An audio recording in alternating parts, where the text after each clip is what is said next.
falando aqui hoje com um convidado super especial, que é o Alexandre. Alexandre é um dos coordenadores nacionais da revista Traços, coordenador social e de distribuição também da revista Traços. E aí, Alexandre, tranquilo? Beleza, uma alegria estar aqui numa tarde maravilhosa, desse céu lindo, diante desse museu espetacular da nossa cidade. Massa, um lugar mais que especial para a gente fazer essa entrevista de hoje. E o seguinte, Alexandre, como é que surgiu essa ideia da revista Traços? De onde que veio? Como é que foi, o que te motivou a começar com esse projeto? Então, tanto eu quanto meus amigos Reinaldo e André já tinha conhecido essa revista em outros lugares, né? Eu pessoalmente vi na Argentina e também vi na Espanha quando eu tive. O André já tinha conhecido em outros países e eles, mais antigamente, estão tentando trazer há muitos anos, né? Eu me somei a eles em 2014 e falei, não, esse projeto é maravilhoso. E aí começamos a escrever, detalhar e pesquisar e estudar para poder começar aqui, né? Então, aprendemos dos outros. A gente sabia tudo sobre cultura, né? O que a gente não sabia era o grande e bonito desafio que era trabalhar com população em situação de rua. Porque nem todo país trabalha com população em situação de rua. Tem uns que é com droga, que é gente que saiu da prisão. Mas a gente optou por um modelo, que é o mesmo da Argentina e de São Paulo, que é trabalhar com população em situação de rua. Legal. E quem é que faz a revista acontecer? Além do editor-chefe, da coordenação, como é que é feita essa movimentação? Então, a revista ela funciona basicamente com dois grupos de trabalho. Um grupo, que é o grupo de jornalistas e da magnífica empresa que faz o trabalho todo de diagramação, que é a Fermento. Então, esse grupo cuida da matéria, do conteúdo, através de uma regra que foi previamente definida. E o outro grupo é o grupo social, que é o grupo que faz o trabalho com as pessoas em situação de rua, da qual eu coordeno, que tem todo o processo de preparação, capacitação, acompanhamento, assistência básica, assistência social, todo o diálogo com o comércio, com os espaços para receber esses porta-vozes. Então, a revista é feita basicamente nesses dois grupos, tá? Um eu coordeno, o outro o André Noblar coordena. Então, esses dois grupos juntos conseguem produzir a revista e consegue produzir essa ação social, que é comercializar a revista através de pessoas em situação de rua. Na minha opinião, qual é a sacação principal? Primeiro, cultura que não tem, a cidade não tem ainda não tem um preço que fale de cultura com a qualidade que a gente se dispôs a fazer. E segundo, a gente trabalha com a população que, para sobreviver, já tinha que discursar, conversar, convencer. Então a gente casou uma tecnologia com a outra. Então, as pessoas de rua já sabiam convencer os outros para sobreviver. Então, agora qual é o desafio? É convencer com cultura. Então, a gente aliou esse conhecimento com o conhecimento que eles já tinham. Na minha opinião, isso é que tem feito o principal grande sucesso da revista.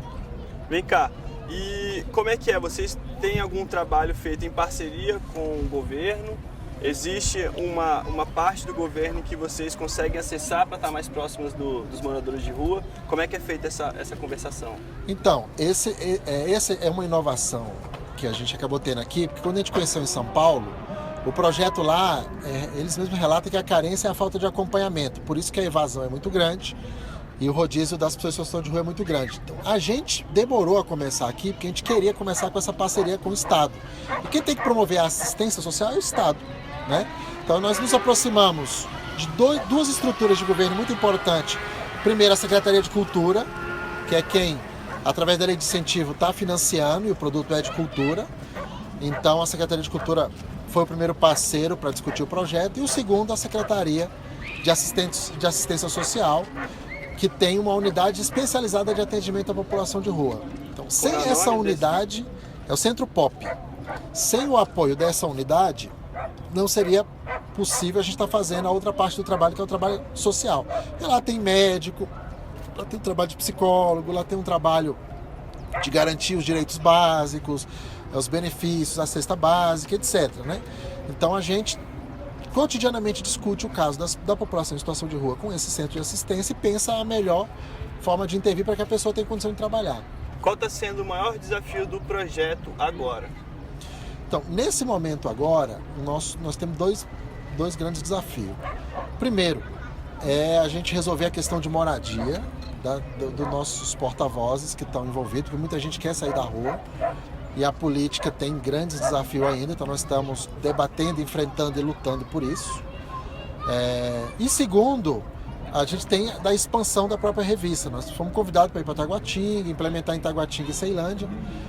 Mas nós já temos a primeira e a segunda revista esgotada e o projeto não comportava dinheiro para imprimir reeditar as revistas. Então a gente está com o desafio de reeditar as revistas e de compor a equipe para trabalhar em Taguatinga e Ceilândia, porque nós não pensamos ir para lá. Então nós queremos pensar esses dois desafios, né? Expandir o projeto, né? Buscar apoio para expandi-lo. E segundo, começar a atender às conquistas sociais para a nossa população que está trabalhando no projeto. A gente somar com ele, ser uma força para a conquista, né? Provar que a cultura pode ser força para isso também. Esses são, na minha opinião, os dois grandes desafios do momento. E quais são, no seu ponto de vista, a sua maior conquista desse projeto e a maior conquista do projeto? Então, eu quero também dividir em duas conquistas. A primeira é cultural, porque eu venho da cultura, trabalhei em cultura, conheço muito. Eu acho que a gente tem um produto como esse, divulgando a cultura com essa qualidade, é uma conquista para a cidade e nos dá orgulho de ver tanta arte aqui, de uma forma tão bonita. Essa é uma. A outra conquista, que para mim também é pessoal, porque eu acabei ganhando compadres na rua, é do trabalho com a população de rua. É profundamente gratificante para a minha vida. É desafiante, porque não é fácil. Quem acha assim, não, nós estamos trabalhando. Às vezes eu paro lá nas minhas crises e penso, poxa, por que nós não trabalhamos com aluno do ensino médio? Né? Tinha tanta população, nós escolhemos uma que é difícil. Mas é difícil e é gratificante. Por quê? Porque você vê mudança concreta na vida das pessoas. A gente cria amizade, cria relação com as pessoas. Eu não sei se a população que adquire a revista já se deu conta, mas a maior transformação que a gente pode proporcionar é uma pessoa em situação de rua poder entrar em lugar que nunca entrou, sentar no bar e conversar com as pessoas, contar a sua história falando e também na revista. Cada um que conta a sua história ao ouvido, aquilo gera uma autoestima para ele que vocês não têm ideia do tanto que muda a vida dele. E as pessoas estão melhorando o vestimento, não é porque nós estamos pedindo para melhorar, mas é porque eles estão sendo bem aceitas. Então hoje nós não temos mais quase ninguém mal vestido. Nós temos muita gente que já diminuiu o uso de drogas, sobretudo pela própria aceitação das pessoas. Então a revolução do nosso projeto está naquilo que é invisível, não está no dinheiro. O dinheiro é o visível que o porta-voz ganha. A revista é o invisível, que é o produto cultural. Mas o invisível é aquelas pessoas poderem ser vistas, poderem ser aceitas, e o resultado dessa aceitação é que está gerando toda a transformação na vida deles. E eles estão podendo mudar de vida. E eles, com isso, têm mais estímulo para falar da cultura da cidade. Então, hoje nós temos em Brasília, quem mais prega para que se leia é pessoa em situação de rua. Isso é fantástico. Imagina um cara de rua falar assim, vamos ler mais, ler melhora, ler abre a mente, ler faz com que a gente pense. Nós temos gente de rua falando isso. Para mim, inclusive, tinha parado de ler. Estava aí mais viciado na internet. Agora eu tenho que ler mais, porque imagina, meus próprios amigos de rua falam, vamos ler mais. Eu tenho que ler mais. E que muda muito ler mais. Com certeza. A revista Traços está com quanto tempo de vida agora? Então, nós lançamos ela publicamente no dia 4 de novembro. Então nós estamos indo agora para o início de maio, para o sétimo mês. O sétimo mês público, porque antes disso tivemos outros 5 meses de trabalho com a população para treinar essa população em situação de rua, porque passou por uma capacitação, uma seleção. Não foi fácil eles acreditarem que o projeto era sério, tem muita desconfiança, porque querendo ou não, pobre no Brasil muitas vezes é usada por projetos, né? E aí eles mesmos já tinham vivido várias situações de ser usado para projeto que nunca deu retorno. E aí a revolução da revista é porque ela dá um retorno rápido e imediato. Porque querendo ou não, o cara no mínimo ganha dinheiro para ele comer. No mínimo. 2 revistas ele come na torre R$10. Então demorou para convencê-lo. Então nós começamos mesmo em maio. Então nós vamos fazer 1 ano de trabalho. Mas na rua nós vamos fazer 7 meses. Legal. Como é que é feita essa parte dessa divisão? A revista custa R$5. Como é que é feita essa divisão do dinheiro? Então, a divisão do dinheiro ela é feita com o próprio porta-voz. A revista custa 5, para ele adquirir uma nova, ele tem que comprar por R$1. Ele que faz... então ele controla todo o empreendedor. Ele é empreendedor, exatamente. É mais ou menos como se ele for vender uma balinha, qualquer coisa. Para ele vender, ele tem que comprar o produto. Então aqui na revista ele tem que comprar, com o diferencial que o produto ele vem com uma carga social muito grande. Ele não só compra o produto, como ele tem que participar do processo da qual o produto é feito. Ele tem que participar das reuniões, da discussão, conhecer os artistas, conhecer a cultura da cidade. Então, Esse R$1 ele é muito mais valoroso, porque é muito mais do que a revista. Vem, junto de R$1 vem a luta por moradia, junto de R$1 vem a participação dele nas nossas reuniões, na capacitação, nas oficinas, nesse processo todo de aceitação. Então, eles hoje têm a consciência de que esse R$1 é muito mais valoroso. Então ele compra e aí ele mesmo se organiza. Ele pode pegar 50 revistas, depois comprar só mais 10 ou comprar... Tem uns que compram muitas caixas logo para fazer estoque, então a lógica é a dele. E às vezes a gente intervém nessa lógica porque tem uns que têm dificuldade de guardar dinheiro. Aí a gente senta para tentar fazer um planejamentozinho. Ah, bacana. Tem acompanhamento também? Tem. Esse acompanhamento tem que ter, porque tem uns que ainda são muito dependentes do crack, né? E aí às vezes o cara não consegue deixar o dinheiro para comer amanhã. Ele gasta no crack e a gente vai fazendo um trabalho, que é um trabalho consciente. Ele não é um trabalho de ilusão. Nós não somos conto de fada, né? Então, as pessoas não saem do crack do dia para a noite. Então, assim, é claro que quem está muito viciado vai pegar o dinheiro da revista e comprar crack. Qual é o trabalho que a revista faz? Vamos planejar, então, para pelo menos sobrar para comer amanhã? Vamos planejar para amanhã já sobrar para você ter uma pasta de dente? Aí você vai, com isso, reduzindo o dinheiro que ele gasta com crack automaticamente. Ele mesmo vai dando valor nisso e vai diminuindo isso. E aí, por isso que alguns a gente tem que fazer esse planejamento financeiro, porque senão ele gasta e não consegue ter o mínimo, entendeu? Esse trabalho a gente tem feito, sim.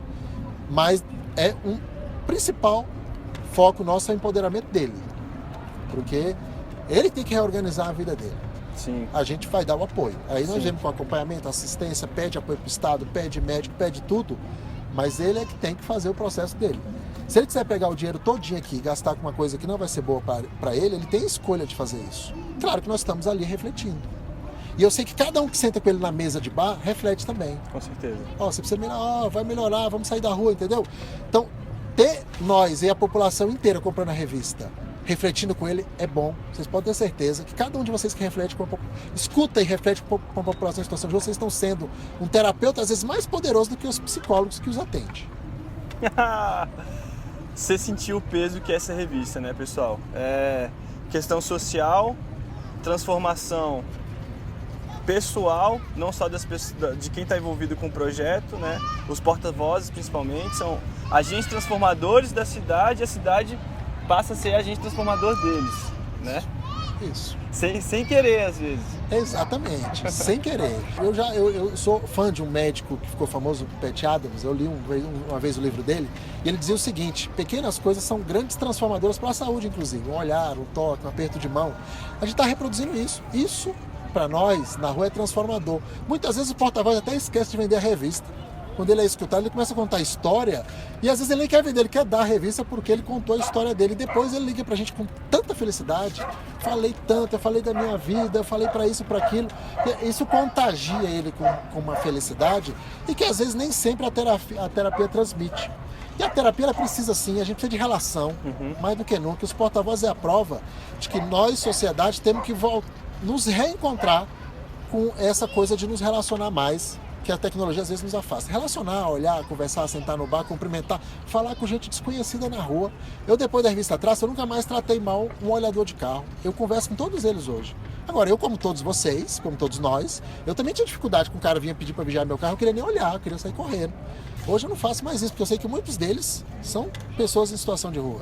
E toda vez que eu converso com todos eles, eu sempre ganho um sorriso muito bonito. Todos, sem exceção. Aprendi isso com essa nossa turma da rua. E aprendi que eu também preciso dar tempo para poder conversar com meu filho, olhar para o meu filho, sentar, brincar com ele, rir. O valor que tem conversas simples. Estou aprendendo isso também com esse povo da rua. É interessante porque a gente mora numa cidade que a gente não vê, né, praticamente um morador de rua. É uma cidade muito diferente do restante do país, assim, que o morador do plano piloto não conhece realmente o que é uma pessoa que mora numa situação relacionada com drogas, com violência, porque o plano piloto ele realmente exclui tudo isso, né? Então acho que o desafio acaba sendo um pouco maior, né, para a revista Traço. A gente tem um desafio porque quando você vai para São Paulo, você já entra no centro da Sé, você já fica assustado que você vê muitos, né? É muito morador e eles estão muito no centro. Aqui está muito pulverizado. Agora eu vou dizer uma coisa para vocês, está pulverizado porque a política e a lógica foi feita para isso. Está pulverizado porque eles são muito agredidos no centro, propositalmente, por gente que tem princípios fascistas, que agride e bate, tem grupos de agressão de população de rua em Brasília, assim como ainda existe em Brasília a agressão policial muito forte, então planejada e organizada. Chegar lá nos grupos de crack e espantar na porrada. Então ainda tem muito isso. Então o que você faz? Você dispersa. A dispersão torna invisível. Está resolvido. Só que eles estão em várias quadras, entre quadras, morando ali atrás dos prédios. E a dispersão gera um problema para a assistência, porque assim, a gente acredita que a recuperação é pelo acompanhamento, é pela política pública. Se você dispersa, você dificulta o acompanhamento. Nós mesmo da revista Traço, quando acontece uma operação policial em nicho, em grupos, né, nós temos grupo que vive em vários lugares, que eles moram em grupo, que a polícia chega ali, né, a GFIS toma tudo, quebra, dispersa, a gente mesmo passa a ter mais dificuldade para retomar o trabalho com ele, porque eles vão dispersar para vários lugares, alguns voltam para a violência, alguns têm recaída com droga, então assim, a sociedade precisa entender que dispersar e expulsar mais atrapalha do que ajuda, porque o cara que sai daqui dispersado, ele vai puto agredir lá ou vai roubar lá. Se ele está junto aqui, tem muita gente fazendo trabalho, tem muita assistência e muito acompanhamento, entendeu? Então, a cidade nossa não aprendeu a conviver com isso. Ela é agressiva e ela é dispersiva para fazer de conta que não existe o problema. Isso todos os governos fizeram assim e parte da nossa população quer fazer assim ainda.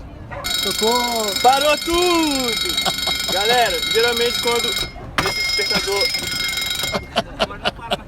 Agora não para mais. Eu gostei desse Quando esse despertador ele toca, a gente chama pro desafio, mas Revista Traços é desafio puro.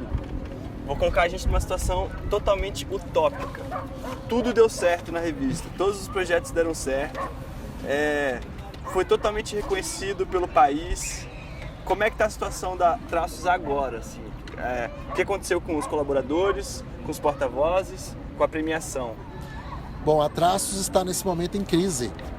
Não tem mais população de rua para ela poder fazer o trabalho, ela está pensando que outro tipo de população ainda é vulnerável para ela poder fazer o seu trabalho. Eu acho que num sonho ideal é a gente ter superado a situação de rua para a gente poder trabalhar com outro tipo de população para que a revista continue existindo. Então eu teria que pensar outro público. Talvez trabalhar com um jovem que está ali assistido, que está em conflito com a lei, que está precisando de uma oportunidade, pensar aquela família que está ali, tem alguém desempregado, está com dificuldade de se manter, a gente poder entrar em outra população, fazer como na Inglaterra que trabalha com os drogadiços, né, o povo que é muito dependente de droga, e aí tem ali uma comunidade, você acaba virando uma família em torno de um produto cultural, a gente tem esse desafio de pensar um outro produto.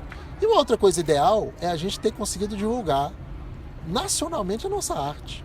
Né? A revista Traços se consolidou e ela conseguiu ajudar a projetar os fantásticos artistas e a produção cultural que nós temos na cidade, que ela está ainda muito no gueto, ela está muito ainda escondida, ela ainda não ganhou a voz. E aí os artistas saem daqui para ir para São Paulo e para o Rio para ter voz. Meu sonho é que um dia os artistas venham para cá para ser ouvido. Isso é uma coisa linda. Os artistas estão vindo para Brasília para sair nos seus veículos de comunicação, não só a Traços, mas tem vocês e tem outros veículos se consolidando. E Brasília passou a ser um circuito de busca de reconhecimento de artistas. Isso seria o ideal. É o nosso ideal, galera. Isso aí também. Terceira edição do Projeto Na Calçada. Acabou de ir pro ar. Muito obrigado, Alexandre. Parabéns pelo projeto. Obrigado pelo momento. Parabéns, sucesso para vocês também, que nós estamos juntos aí. Valeu demais. É isso aí, galera. Valeu!